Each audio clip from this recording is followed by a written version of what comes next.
அமர்ந்து பேசும் மரங்களின் நிழலும் நமது கதையின் காலம் சொல்லும்.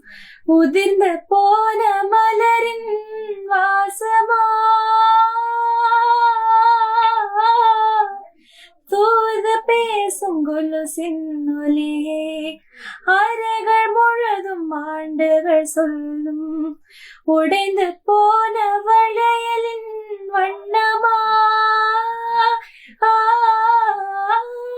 உள்ளங்கையில் வெப்பம் சேர்க்கும் விரல்கள் உந்தன் கையில் தோளில் சாய்ந்த கதைகள் பேச நமது விதியில் இல்லை.